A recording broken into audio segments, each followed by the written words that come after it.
안녕하세요. 저는 임민선입니다. 저는 엄격하고 아버지와 자상하신 어머니 사이에서 일남 이녀의 둘째로 서울에서 태어났습니다.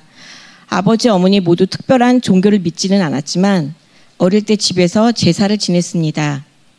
할머니께서는 제가 어릴 때부터 교회에 나가셨었는데 제가 6, 7살 무렵쯤에 할머니께서 여동생과 저를 집 근처에 있는 교회에 데리고 나가셨고 그 유치부에서 예배가 끝날 때까지 뒤에서 기다리시다가 예배가 끝나면 할머니와 함께 집에 왔었습니다. 할머니께서는 자신이 별별 종교를 다 믿어봤지만 기독교가 진짜라는 말씀을 자주 하셨습니다. 이렇게 저는 할머니 손에 이끌려 교회에 처음 발을 내딛게 되었습니다. 제가 초등부를 다닐 때에도 부모님께서는 교회에 안 나가셨고 믿음도 없으셨기에 교회에 가라는 말씀도 하지 않으셨고 친구와 만나서 교회에 나갔다가 안 나갔다를 반복했습니다. 그러던 중 초등학교 3, 4학년쯤 교회에서 짧은 외국 영화를 보여주셨습니다. 영화의 제목이 정확히 기억이 나지는 않지만 지옥에 관한 내용이었습니다. 영화 내용은 2명의 남자친구가 교회를 함께 다니고 있었는데 한 명이 다른 한 명에게 예배가 지루하다며 주일에 예배를 드리지 말고 재미있고 신나는 곳으로 놀러 가자고 제안을 합니다. 그런데 상대 친구는 주일이라 예배를 드린 후에 어디를 가도 가야 한다고 했고 놀러 가자고 제안을 했던 친구는 그냥 예배를 드리지 않고 또 다른 친구와 놀러 갔다가 교통사고가 나서 죽게 됩니다. 그리고 나서 그가 지옥에 가는 내용이었습니다. 그때 영화에서 지옥을 보여주었는데 너무나 끔찍했고 무서웠습니다. 배경은 빨갛고 검은색밖에 없었고 꺼지지 않는 불목욕탕 같은 곳에서 사람들이 비명을 지르고 있었고 구더기 등 이상하고 징그럽게 생긴 많은 벌레들이 사람들의 몸을 파고 들어가기도 하고 기어다니기도 있었고 괴물같이 생긴 것들이 사람들을 고문하고 낄낄거리고 웃고 돌아다니는 등 너무너무 무섭고 공포스러운 영화였습니다.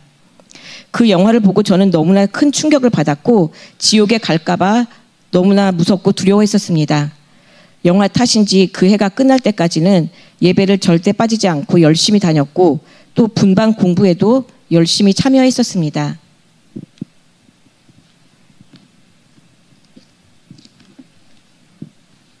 한편 할머니와 둘째 이모, 초등부 선생님께서는 제 부모님께서 교회에 다니시기를 계속적으로 중보기도를 해주셨습니다.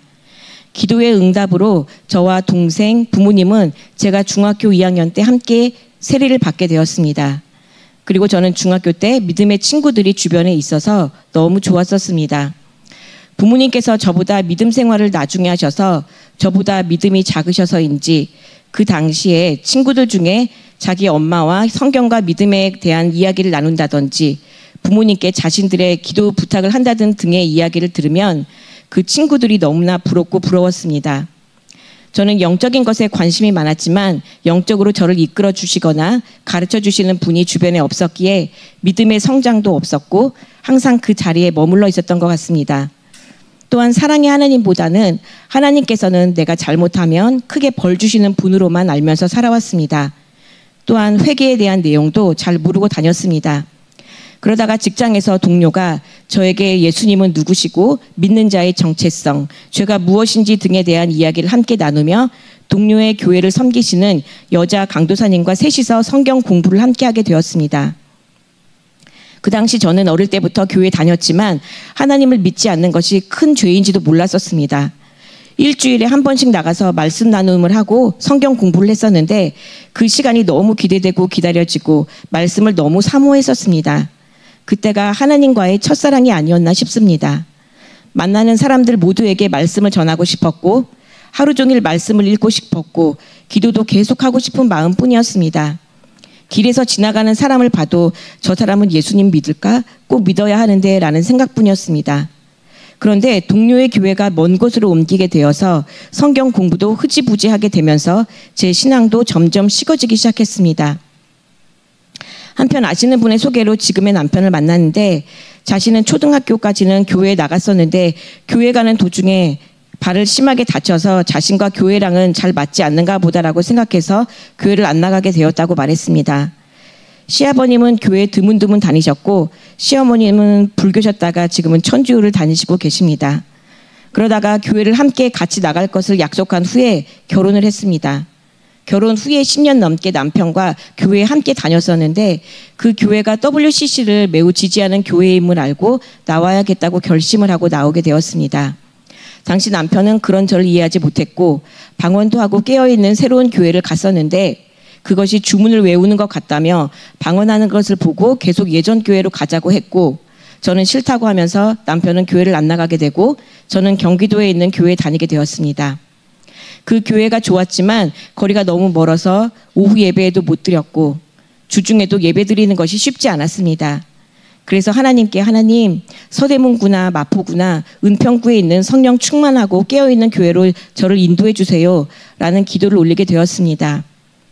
그러다가 우연히 마포 길교회를 유튜브에서 보고 목사님과 사모님의 성령 충만하고 생명력 있으신 말씀이 좋아서 작년에 목요 예배와 금요 예배를 드리러 왔었습니다. 처음 왔었던 목요 성령 집회 예배 후에 예언을 받으실 분들은 줄을 서라고 해서 줄을 섰습니다. 당시 사모님께서 예언을 해주셨는데 하나님과 저만 아는 이야기를 해주셔서 저는 하나님 정말 모든 걸 알고 보고 계시는군요 라는 생각을 했었고 2주가 지난 후에 길교회에 등록을 하게 되었습니다. 그리고 올 초부터는 남편과 아들이 집 근처에 있는 교회에 매주 나가서 예배를 드리고 있어 주님께 너무 감사하고 있습니다. 그들도 속히 거듭나고 방언도 주시리라 믿습니다. 길교회에 출석하면서 작년 말에 있었던 병고침의 일을 짧게 간증하자면 제 오른손 두 번째 손가락 왼쪽에 징그럽게 생긴 사마귀가 어느 날 갑자기 뚝 튀어나와 있었습니다. 예전에는 이러지 않았는데 왜 이러지 했고 너무 징그러워 보여서 이를 악물고 손톱깎이로 피를 내며 잘라냈습니다. 그런데 시간이 지나자 나중에 그것이 더 커지고 흉물스럽게 보이는 새로운 사마귀가 또 새롭게 나왔습니다. 그래서 하나님께 하나님 이 사마귀가 제 손가락에 있어서 참 은혜롭지 못한 손가락인 것 같이 보여요. 이것 좀 성령의 불로 지져주시고 깨끗하게 치료 좀 해주세요 라고 기도를 했습니다. 그런데 정확히 언제 치료를 받았는지는 모르겠지만 어느 날 손가락이 깨끗해진 것을 보고 너무 놀랐습니다. 사마귀가 제 손가락에서 깨끗이 흔적도 없이 사라졌습니다. 작은 신음과 한숨까지도 들으시며 소소한 기도까지 응답해 주시는 참 좋으신 하나님께 영광과 존귀와 경배를 올려드립니다. 할렐루야 아멘. 감사합니다.